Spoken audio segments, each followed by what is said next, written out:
wee talk, yes? Yeah, it is. Did we talk? I need a bag a couple of hours to look at the meter, or They're there.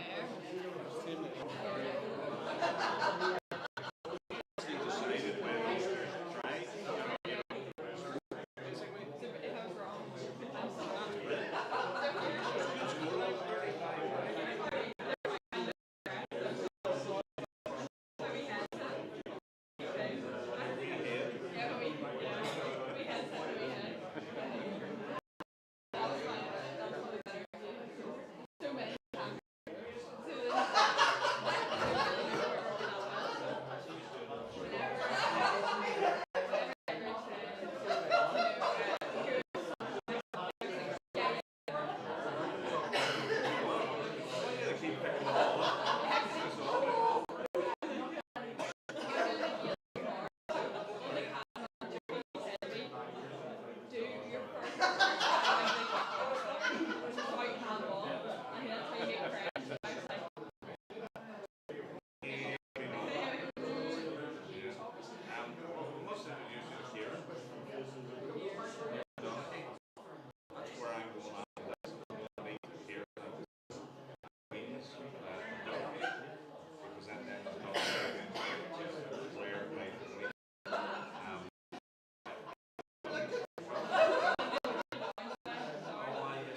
I've just been told off that I need to get the show on the road, so if I can interrupt Norman and Wesley.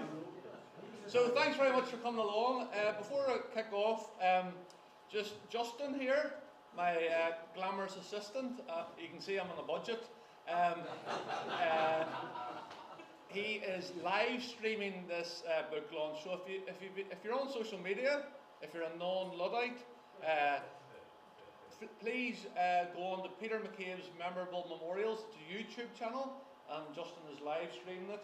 You're supposed to do it now, Jana. And then share the feed from the Peter McCabe's Memorable Memorial YouTube channel, and then that will hopefully enable other people to tune in remotely. So, does that make sense, Justin? Yes. Okay, cool. Who'd have thunk it? So, you're all very welcome this morning to this delayed 50 Footballers book launch. We'll have to be out of here sharpish because we've almost got some serious shopping to do. And Jana has I think it's called a football match, but don't worry, this football malarkey will never catch on. So, we've got four very, well as my mum and Jana, we've got their special guests. So we've got four people to speak this morning. So, but before I do, I'll just show you the book if you haven't bought it already. Copies are available here for £10. We're doing a special limited edition book launch price, which you've guessed it is £10. So, so this is the book. On the front cover then is a 1 to 12 of a team, one on the substitute. So these are the 12 in the front, and these will be the 12 that we'll be talking about, going through them briefly after the more interesting people we talk. And then, but on the back, before I forget, I have to thank the sponsors. And there's 12 of those. So first name of the team sheet is of course my mum and dad, and then I've just realised I've forgotten to invite Norman here. Norman Reid, he's number 2. Number 5 is a good friend of mine, Ivan Toe, and then McCollum. We're big Man United fans, so that's why the Man United. But they're nice people despite that. The kid there is red. Number 7 is a George Best super fan, Andrew Bowen. He's stayed at the George Best house So, and of course, we are joined by the guy who's, as well as being George Best brother-in-law, we're joined by Arabella and Jim, who were staying in George Best's house last night. So anybody thinks that I've gone to the trouble or expense of getting Jim White from the Daily Telegraph to speak at this book launch is very much mistaken. He just happened to be staying in the George Best house last night. So then numbers 4 and 10 are sponsored by a Spurs fan. We are joined. Ken Breaky is number 8. He's one of the tour guides at the National Stadium. If you haven't done the tour, I can recommend it. I did it for the first time last weekend. And Michael, is an excellent guide. I have to say that because his boss is sitting behind him, but he is genuinely excellent. Needed to pay him more, hint, hint. And then number 11 is McDowell is the name, on the back of the shirt. So this is Frankie. This is in order of importance. Frankie and Robert. And so Frankie is a Crusaders fan. Yes. But Robert, he's the man with the money, so he's a Linfield fan. So he gets the casting vote. So that's why the Linfield shirt is there. Leave it, William. Don't hit him. And then the star striker, of course, is Jana, the Villa fan. So that's why it's not West Ham, Alistair. Sorry, it's an Aston Villa top. And then Joe Rice is in there again. And then Wesley Thompson, my long-suffering Dundonaldonian. He said that when I was looking for sponsors, he says, at my age, which I'll not tell you, but it was 74, I'm only fit for the substitutes bench. So he's down there as number 12. So thanks, Wesley, for your ongoing support. So those are the sponsors. So thanks again to you guys, and thanks again for coming along. So I'm going to ask each of the 4 guys to say a few words. So if Conrad would maybe come up first and say a few words. Thank you. Good to see the people around the corner, although I did. Thanks very much for the invite. I really appreciate it. As president, you get asked to do all kinds of different things that you wouldn't have done before, so it's a real pleasure. It was a real pleasure to be asked to do forward for the book. Could maybe do a shout out. I mean, Michael Cockross there. What Peter has said about the tour of the National Football Stadium at Windsor Park, it is very worthwhile. I dropped in unexpectedly on Michael one day, and it took me a while to realise it was there. But I can attest to the fact I've done the tour 3 times now, and it is absolutely superb. They're all volunteers who do it. Certainly better than any of my tours. I should also say History Hub Ulster is one of those things that, it's mentioned, but it's one of those things that I sort of got into during lockdown. We're all trying to find interests and things that we can do down there. So it was really nice when Peter got in touch through his beloved Ards, and I got to know him a little through that. The book has already come in handy for me. I was at a quiz last night. I got invited to a golf club to speak. Why they wanted me to speak at a golf club, I'm not entirely sure. But I was invited, and there was a quiz beforehand, and I was struck. The question was, Northern Ireland player, born in 1928, played for Glentoran, ran a bar, played for Glasgow Celtic, and has a statue in his hometown. And it was in my head straight away. It was Bertie Peacock, because I'd been reading the book earlier in the week. So it was really, really helpful in that sense. But also there's other links in the book for me in terms of what I'm doing as president over the next wee while. Harry Gregg is there, and I'm visiting the Harry Gregg Foundation, Northern Ireland weather, on the way before Christmas when I was due to go there. But I'm going after Christmas to visit the Harry Gregg Foundation on the North Coast, and there's loads of boys and girls getting to love the beautiful game up there as well. So that's another link that there is to what we're doing.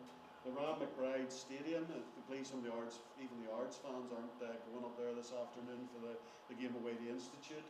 But again, named after someone in the book. With the absolutely bitterly cold today. I'm not sure you're not going up yourself. No. There you go. It's too cold to go to Institute today. Lastly, George Best's brother-in-law is in the room. Yes. Yes. Yeah. The question last night that was posed to the people at the quiz was around George Best's name on his birth certificate, and I was surprised to find out, obviously, I'm glad I hope I'm right here, that he was reported as Ronald Samuel Best on his birth certificate at the time, and for reasons that the family, I believe, currently don't know, it's lost with his parents. They changed it to George. So as I was driving here today, I was looking at the George Best City Airport and thinking it really wouldn't have the same ring to it. Called the Ronald Samuel best. It just doesn't work for me, but I think it's great. The book is it's a delight to read. It's good to people that there's memories of. I did say in the foreword, I always get challenged as president to get out and about to the four corners of Northern Ireland. It's good that clearly you have, and I think in a year when women's football has also been prevalent and been very much in people's thinking, it's good that there are some significant figures in female football recorded in the book as well. So just, I encourage you, £10 buy a copy. We do discounts on the tour of the National Stadium. There's plenty of you, but enjoy the morning and congratulations on the book.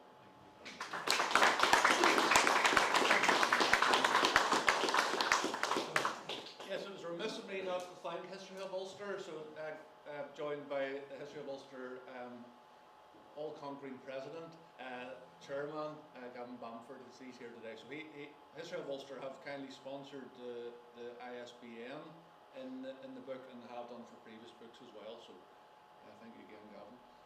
So I'll ask Jim White formerly of the Daily Telegraph before he came over to he's now going to, because he likes the George Best House so much, he's going to do the tours and stuff. Peter took Arabella and I up to Roselawn Cemetery yesterday to visit George Best's grave. And, oh, sorry, I pressed the microphone. And out of the way. Sorry, just there. Out of the way. Thank you. And that's what this book is all about. It's about 50 famous or not so famous footballers from the world and where they are buried. What really struck me when I went to see George's grave was that there was nothing on the grave about. I was expecting to say George Best, 37 caps, 2 league titles, 1 European Cup, 3 Miss Worlds. Love from the family and that kind of modesty. Some Fred Bloggs who has all over his grave, 2nd Battalion Commander of the UVF, and you think, what did this man give to the world compared to that man? It's remarkable. But I was with Peter, fortunately, and we were able to talk about Bestian. That's what this book does. And I've got a personal connection with one of the people in this book, Alan McDonald, who he was doing coaching badges with the FA in England. He was my coach. He was teaching me how to become a football coach.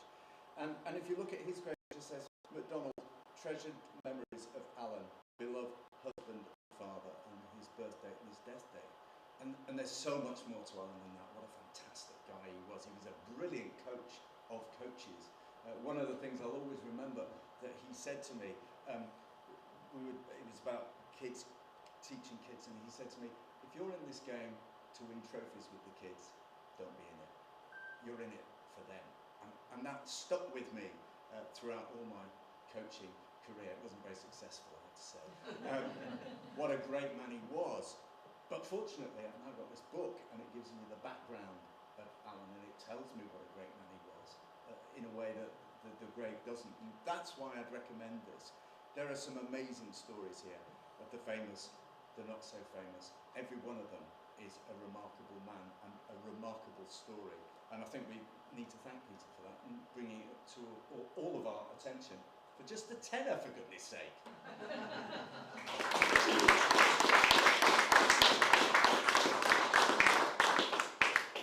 Of course, Alan McDonald, thanks Jim. Alan McDonald is well known for the famous interview, Michael can keep me right here, that he did when Northern Ireland qualified for the '86 World Cup, and it was a nilly guy to be argued with. Said something like, anybody wants to tell me this game was a fix, they can come down here and I'll tell them that or something. He said, so you can take, pardon? No, yeah, there's no takers, surprisingly. You can take the boy to Rathcoole, but you can't take the Rathcoole out of the boy. So he was, a fellow Rathcoolean, another Rathcoolean at the back there. So another Rathcoolean that was, amongst my many jobs for the partnership is I occasionally cut the grass badly at the side near the mural, or because you're in East Belfast, I was saying to Arabella and Jim yesterday, it's a mural if you're in East Belfast. So I was cutting the grass beside this mural, and normally if I see tourists stopping there, I would say, are there any guys here you don't recognise? Because there's a guy bottom right who's the he's the guy that did the mural himself, D. Craig. So nobody gets that one. But anyway, before it basically just turned the lawnmower off, and then the woman said about the man, she said, my husband here, it was yesterday that happened. So I said, you're going to have to give me a clue here. When you did that, when you scored all those goals, who were you playing for? And he said, Reading and Swindon. And I said, you're Jimmy Quinn. So Jimmy Quinn's another Raf cool man. And he scored. He famously had to pick Janet up, and I was thinking, I need to go here. And I was thinking, this is roll reverse game against Romania, and Romania had Hadji in the team. Northern Ireland apparently only ever went into the Romanian half once, and Jimmy Quinn scored the goal. It was more or less that was how bad it was, but came away with the Northern Ireland fans. Sorry, Conrad, but I don't support any other international team. Sorry, but especially England, Jim.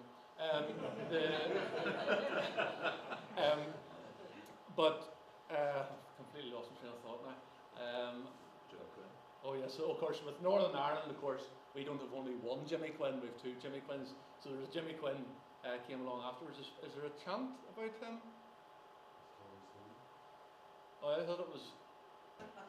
That could apply to both, but maybe I haven't seen the original Jimmy Quinn. He's maybe you can apply that too. But we're all the same boat, sorry. So I'll ask. We're doing these in reverse order of importance, keeping the best to last. No, because I have to do this every fortnight. So I'll ask. I'm going to ask for discount the programs next. I'm not joking. So I'm going to ask Matt Cockcroft from the Northern Ireland Football Museum to say a few words. So as Conrad has already said, there's two forwards. There had to be at least two forwards in a book about football, with different spelling of forward. And so Conrad kindly did one, and Michael did the other. So Michael was a great help in terms of the first book. Sorry, the first entry in the book was something I'd never heard of. Are you going to talk about it now? Alex Crawford, yes. Oh yes, we are. Indeed, So indeed. I'll not steal Michael's thunder. Indeed. Just before we start, so Alan McDonald, that Romania match was actually Alan McDonald's first cap. So the England match was only his second cap, and I mean it meant a lot to me. I know looking back, when you think about it, anybody thinks that he's come to see me, but it was only his second cap, very young, and he could have. I mean, he played well. He played brilliant in Romania. That's why he held his place against England. And but he could have been took all the limelight and had said, you must be feel so proud being a hero, which is not just me. A hero was 11, 12, 13 heroes out there. So it just you seen what he was like as a man straight away, and say everybody sort of from then on everybody loved him. He was a national treasure straight away.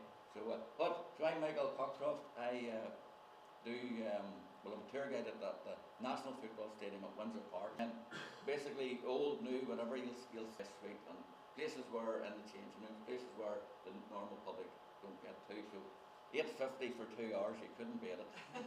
And if you're a wee bit older, you get a concession as well. So Not sure why you're looking that direction. Oh, you wouldn't start it right. No, and as well, or any sort of church group, youth group, whatever. It really is well worth it. Though I'm a wee bit biased. So, I also do. I'm a memorabilia collector myself for my sins, and that's sort of how I got onto helping with the book a bit. So, we do a lot. I do a Facebook page, Northern Ireland Football Museum, if you want to follow it. And just basically every day it'll be something on this day. So a lot of the real old stuff. I was fascinated by the players and doing a lot of research, and so a lot of players from back in the day maybe scored 2 or 3 goals and then all of a sudden disappeared, and you wondered how were they dropped or what happened. But then when you look into it, unbelievably quite a lot of them had died very early. So there was Willie Sherrard and Bob Morrison, who most Glentoran people would know. Ching Morrison, very famous name for the Glens, Ching Morrison. Features in the book. But his brother was actually probably a better footballer. He 1890-91 Linfield won the league title for the first time. was their main man, Bob Morrison. Because of that, he got playing for Ireland, and later that year he died at 21. Just, so crazy. So I'd actually done a wee bit of research, and he's buried in King's Grave, which is covered. But the next fella, Alex Crawford, I actually got, which was brought with me.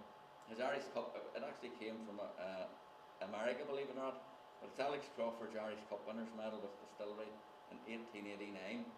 So I've done a bit of research to try and find out about him, and again, on first look, I was sort of so in awe of him. He won. Distillery were the team. They're not like they're on their knees at the minute, but back then they were the team weights. So he was captain of Ireland from the early 20s, and his father. Michael, that shirt's loud enough. You don't need to. I'm trying to advertise the book on the front of it. His father was president of Distillery. He was a judge, very wealthy businessman, and in fact his house was, which I'm trying to get a photo of if anybody knows, Foxfield House on the Craiger Road, opposite Harding Memorial, where the cancer research is now, and the Red Rooster would have been back in the day. That used to be a big fancy house, apparently Foxfield House. So the Crawford owned it, and so he had absolutely everything going for him. And when he was 27, he passed away with the flu. So very, very sad. So it sort of took me, and I wanted to find out about his grave, and but I didn't think it was a big thing with grave searching and stuff. So I done a bit of research, realised it was a city cemetery, but we couldn't find it with records or whatever. So I actually sent Peter just a message, would you have any chance of helping me find this grave? But unbelievably, which I've written in the book, within 20 minutes he was back with the photo of the grave, and so I was well pleased, and it was really badly overgrown. It was in terrible state. Obviously nobody has been there in years, and so half an hour later Peter sent me another one with it all cleaned up and all the nice. Can you do that? Like usually, there's. I wonder why I'm single, Michael. But there's graves I've seen in their terrible state, and you'd love to sort of tidy them up, but I didn't know whether you needed it's obviously somebody else's or family permission or whatever. But then, he'd said I'd never heard of Alex Crawford, and we swapped stories back and forward, and then say every day it was nearly, do you know about this fella here, or be a photo of this, and it was great. So it ended up, there must have been near 60, but you had to cut down to 250. So there's definitely a book 2 on the off, and I would do as well. But so no, that was how I get involved, and so that's basically it. I believe these were heroes of the day. A lot of these people, especially the real old ones, and they died like penniless, and the graves aren't looked after, and so it's just great the way that they're looked after now. So, and the other thing, every day is a learning day. So because I didn't know about George Best. What's his? Ronald Samuel. So that's one thing I've learned today. So again, everything's a learning day. So just wish Peter all the best with the book. Okay.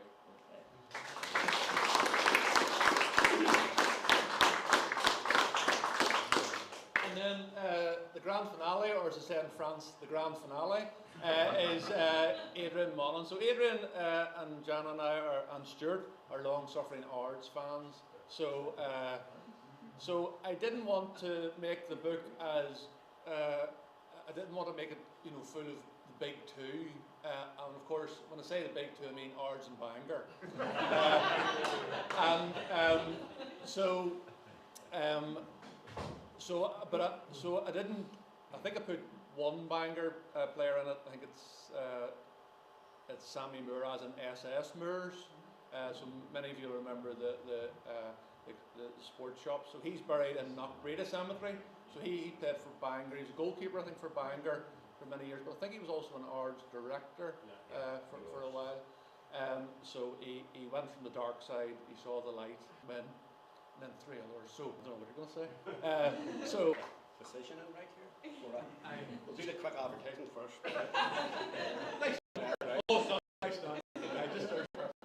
Okay, folks. invite, the opportunity to say a few words. And on the book itself, absolutely tremendous, really enjoyed reading it. And what grabbed me as well was the diversity. You know, it wasn't, as you said, you wanted to keep away from the very international northern, Belfast, plus, Glentoran. So I was very impressed at your diversity of it and going all around the country, all in different places. Great, as I say, and then of course nobody's mentioned it, there was a couple of women involved in it as well. Molly Seaton, am I right in saying? Yeah. Danny's short answer, George Best. There you go. And I believe Muller of the Blanchflowers. So I thought that was very clever as well, and that made it very lot more interesting. Of course, the book itself, when you pick and set it, you have George Best in it. That's everybody what I'm aware of, and Charlie Tully. Charlie was a real character, very quick-witted. Charlie played for Glasgow Celtic, or for Belfast Celtic. Finished, he played around a bit, playing for different football clubs. Before I get the witty remark, he also managed Owen and he managed Bangor for a brief period. And I'm thinking right in saying this, 1970 Bangor won their first trophy. It was the County Antrim Shield. They won the County Antrim Shield and they beat us in the final. And the Bangors come up to him after the game and says, Mr. Paul, that's fantastic. He says, does that get us into Europe? He says, son, it doesn't even get us into County Antrim.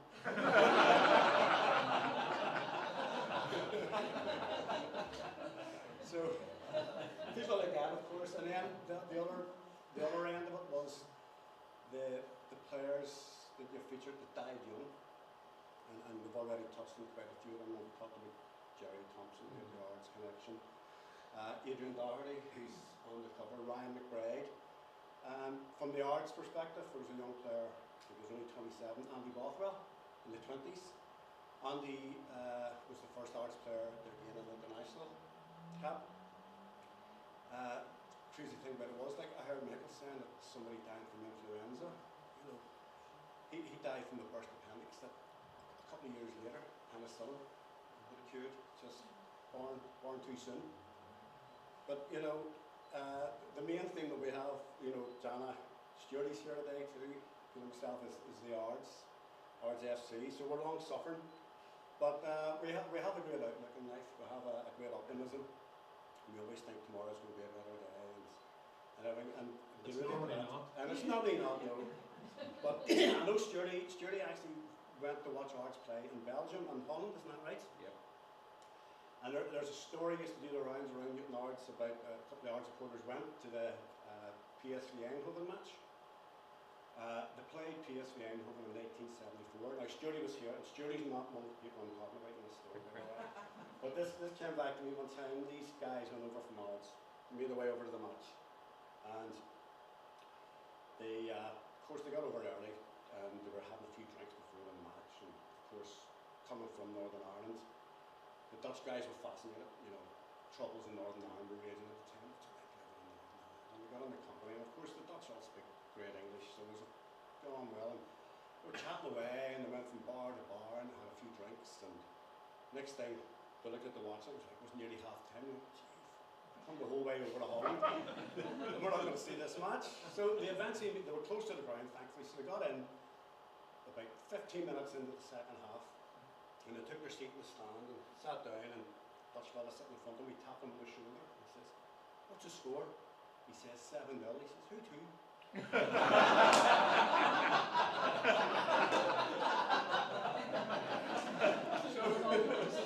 That's the spirit of an Ards supporter. They say brevity's the soul of it, so I'm going to be brief and just conclude by thanking you again and recommend the book, anybody. Fantastic achievement.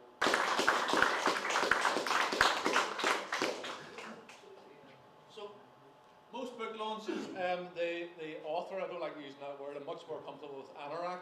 The anorak plugs his own book, but I'm going to be a bit different. I'm going to plug 3 other books. So the first one I'm going to plug is one of Adrian's books, and it's the 4 trophy season.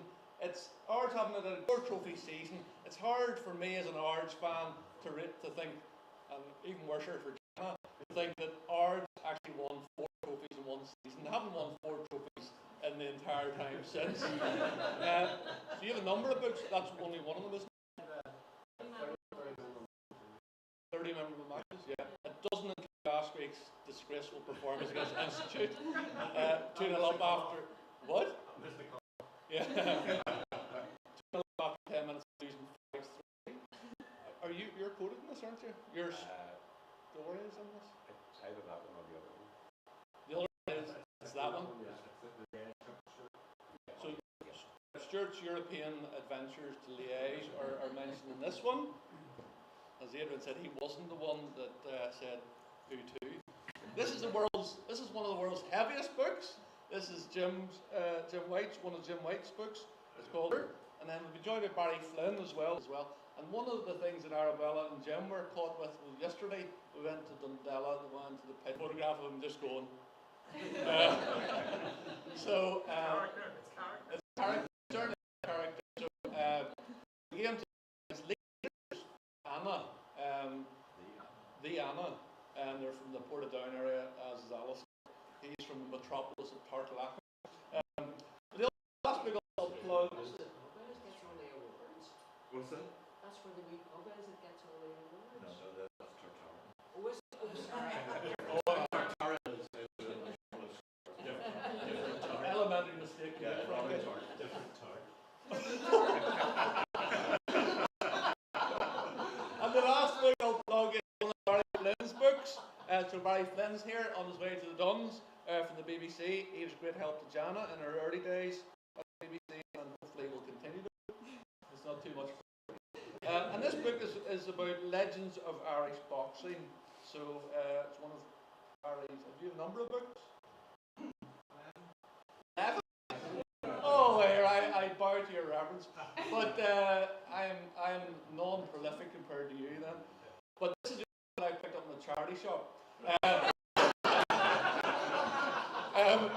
So I'll rattle through the 11 then.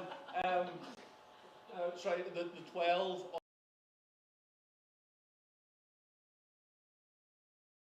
I'll very quickly. You're suffering will end soon, Mum.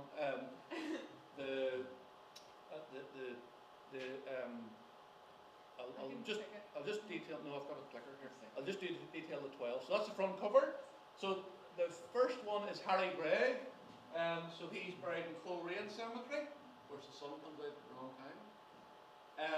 So I don't need any introduction about Harry Gray, but apart from saying about the Munich air crash, he was a hero as a result of his behaviour during following the Munich air crash.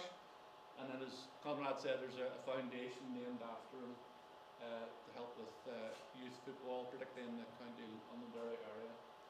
Second one is Paddy McCann. So a good friend of mine, Sam Robinson, who's written a number of books about Glentoran, and he did recently the thing about a play of another friend of mine called Trevor Gill, called One Saturday Before the War. So Paddy McCann was one of the guys mentioned in that.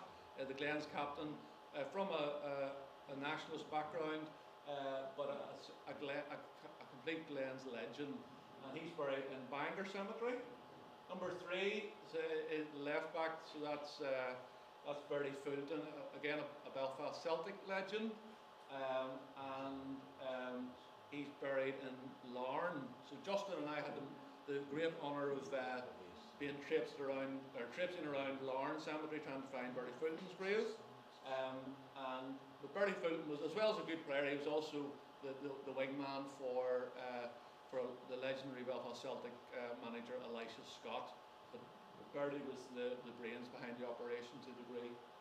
And the fourth one, Ken Bricky told me about this guy. He played for some team that playing blue. Their name will never pass my lips. But it sounds a bit like Binfield. Flicked it on, sorry.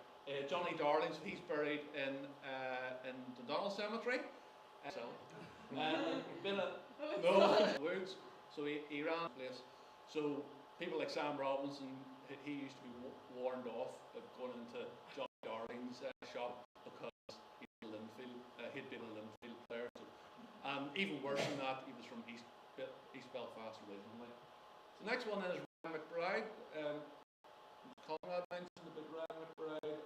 Yes, about Ards playing at the Ryan McBride Stadium this afternoon. This afternoon, Ards will lose to Institute, and that's in the but as long as Christopher Crane's not playing, I'm happy. So that's named after Ryan McBride, the Brandywell, so Ryan McBride Brandywell Stadium, and he was 27, I think, when he passed away unexpectedly, less than 24 hours after a victory for Derry City against I can't remember his name, Waterford or something like that. So Jan and I have a passing interest, or no, have a keen interest in Derry. We go up to the Derry City games quite a bit. It's mainly so that Jan can go to the Charity FAI Cup final about 4 months ago, and then they like, have smoking a cigar and filing their nails, and I'm down with the plebs. But great experience being down with the plebs. The next one, Michael's talked about Alan MacDonald. People often forget about his time at Glentoran. He died relatively young. He dropped dead in the golf course. And he's buried in Killaney, which is between Carryduff and Saintfield. I think, Michael, you told me that. Yes, so thanks to Michael for telling me where that location, where his burial location was. George Best doesn't need any introduction, or as was suggested, it sounds much better than Ronald Samuel. Of course, you have a brother called Ronald, so Ronald's not a bad name. But it's not as nice as George. Then Wilbur Cush. There's quite a lot of people said, I want to sponsor number 8 because it's Wilbur Cush. So Wilbur Cush was a popular one to mention, to feature. He's buried in Lurgan Cemetery, same as Jimmy Jones. I told you I wasn't doing it. And Evan Marshall was with here, but he hasn't got out of his bed, clearly. So he's done an excellent book about the Northern Ireland 58 World Cup squad. So Wilbur Cush was certainly a mainstay to that. I think he scored in that campaign as well. And he was a stocky fella, but he kind of played centre half. That means at the back, the defender. Don't worry. In Lurgan Cemetery, this is Jimmy Jones. So Jimmy Jones was famously playing for Belfast Celtic in that match at Windsor Park. That was actually Belfast Celtic's last competitive domestic game, where he was essentially assaulted by so-called Linfield supporters, and they kind of shattered his leg. But he did thankfully come back, a nation of their problems. But he did come back and he played for Glenavon for many years, and he scored literally hundreds of goals for Glenavon. So if he wasn't dead, I would be asking him to play up front for hours, even at Give it a try. Give it a try, yes. Not a lot of movement up the front.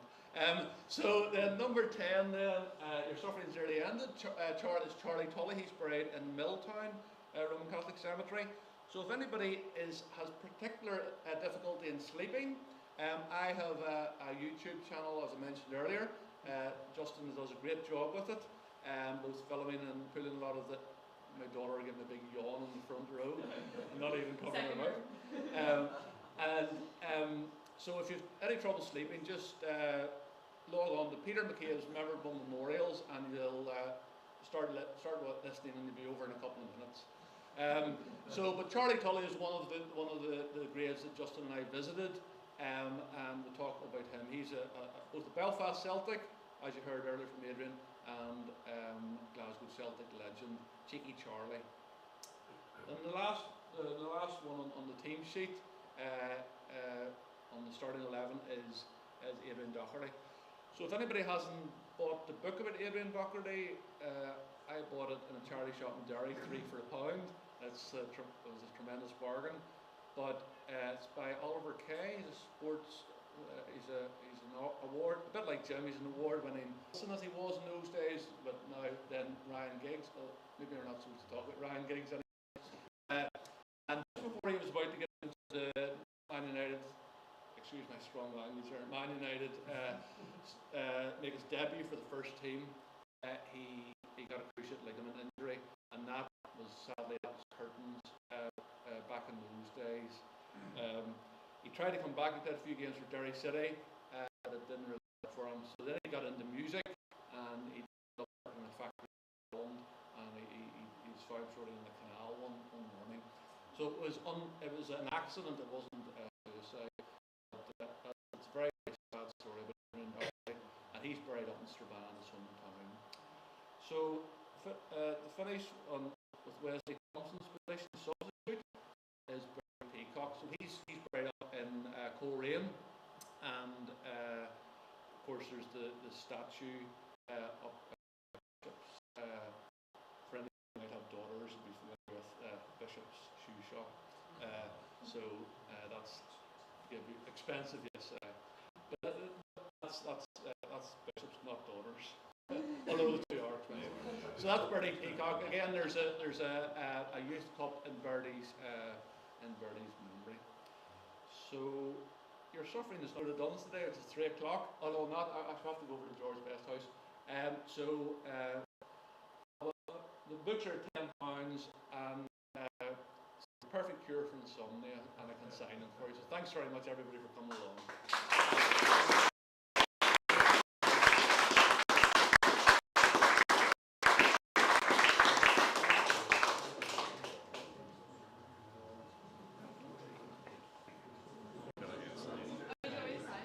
Oh yes, that's right. Well, Peter Forbes here is.